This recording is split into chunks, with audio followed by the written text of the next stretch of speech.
I'm going outside, but not for long today.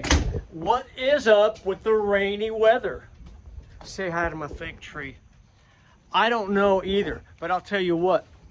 I just checked the forecast where I used to live, Yucaipa, California, Southern California, zone 9B. So yeah, you can grow banana trees there, you just can't grow bananas. One day out of the next 10 in the forecast. Is there going to be rain? No, just a partly cloudy day. It's straight sun for 10 days. Perched on the edge of the massive Mojave. Look at your map and look up the Mojave Desert sometime. It's an awesome expanse of, you talk about 12 inches of rain, forget it. There they get maybe 4, sometimes less than 4 inches of rain a year. That's nuts. We got 4 inches of rain in the last 5 minutes here. Check out the soil. All the way down. And this soil, the beauty of this soil, look at this, guys, homegrown compost. The beauty of this soil is, even though we've gotten so much rain lately, the moisture content is going to stay almost constant, because just like the woods, they don't die from overwatering when we get all this rain. We've got rain in the forecast for the next 10 days. At least part of the day is going to have rain, partly sunny. We get the heat index is going to be blasting up to like close to 105 next week. It's nutty. The weather's been crazy, but we keep persisting on, and we're going to soldier on through this rain.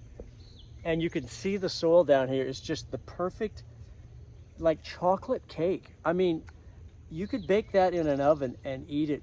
Perfectly done chocolate cake consistency for good soil. And that's kind of what we've got here with this compost. Not too wet, not too dry. Things are doing good. This is the wall garden. As I step back a little bit, you can see it's done really well, guys. I step over here into the wood chips, and you can see the same story as the compost I've added to fill these raised beds this past year. If I dig into these wood chips, check it out. So, constant moisture on the top. I dig away, I go underneath, and I find perfectly controlled moisture level. Look at this soil.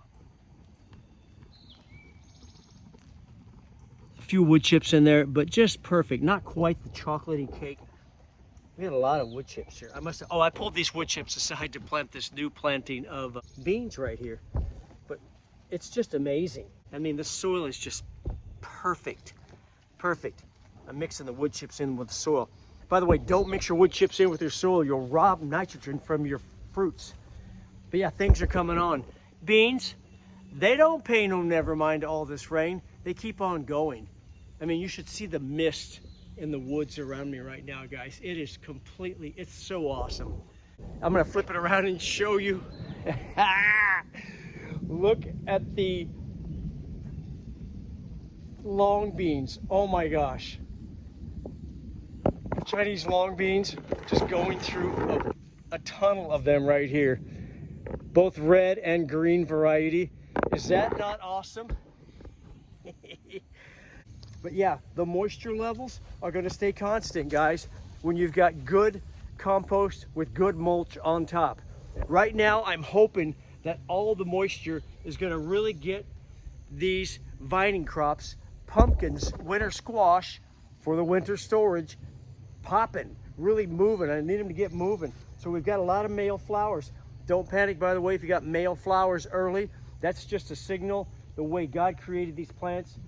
Send the male flowers up first. Get the pollinators around, because guess what? Without bees, native bees, bumblebees, we have no pumpkin, no squash throughout all the earth.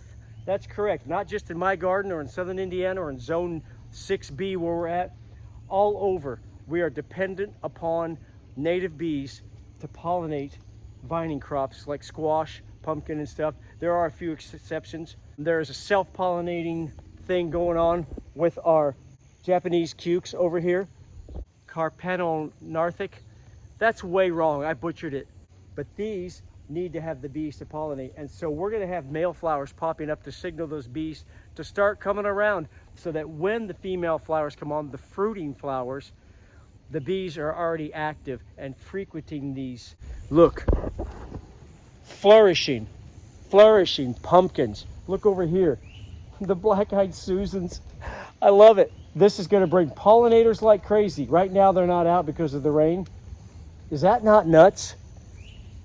You got to let flowers grow in your garden, guys. But down here, once again, this is a brand new section here. We have not wood chips, but leaf mold on top. But if I dig underneath, not dripping wet, not bone dry, just perfect. Guess what is happening because of that? Right here. Do you see what's going on? It is connected down here, all along this vine right here, all along this vine. Look at this up here. If I dig this back a little bit, because of the perfect moisture content, you see that little shoot shooting down off the vine? Everywhere this plant, this pumpkin plant, makes contact with the ground, the better the ground, the better the contact, and the better the roots it's going to form. It's going to shoot out roots at these junctions right here. Look at that. See the tiny white roots down there? I'm going to cover that back up. Look over here. More right here. And I'm tapping it right now. It shoots into the ground. What a magnificent example of a thriving plant. More right over here. Look at that, how it just shoots into the ground right out of the stem and keeps on growing round the way. That's how that works. We keep on trying through all the rain. We get 48 inches of rain a year anyway. But you know what? This food forest is thriving. I'm just going to sweep along here. Look at this cukes. Summer squash growing up and over and around this fence, mingled in with cherry tomatoes, drying coriander. And I go through here and we've just got more and more fruit happening all the time. Things are flourishing in this kind of rain. So keep going. We can't stop the weather, but we can work with it. I've got a Jim's tomato right here. It's just succumbed to disease like some of the others. Just too wet this year.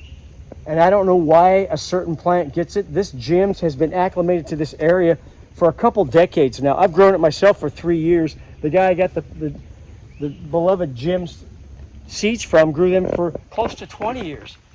Yet, because of the wet weather, we got a problem there. And so I may or may not get this fruit off of this plant. That's okay. Thanks for watching. Please enjoy the weather no matter what it's doing. We're going to have record heat index next week up to 105. Thank God for all of this rain right now.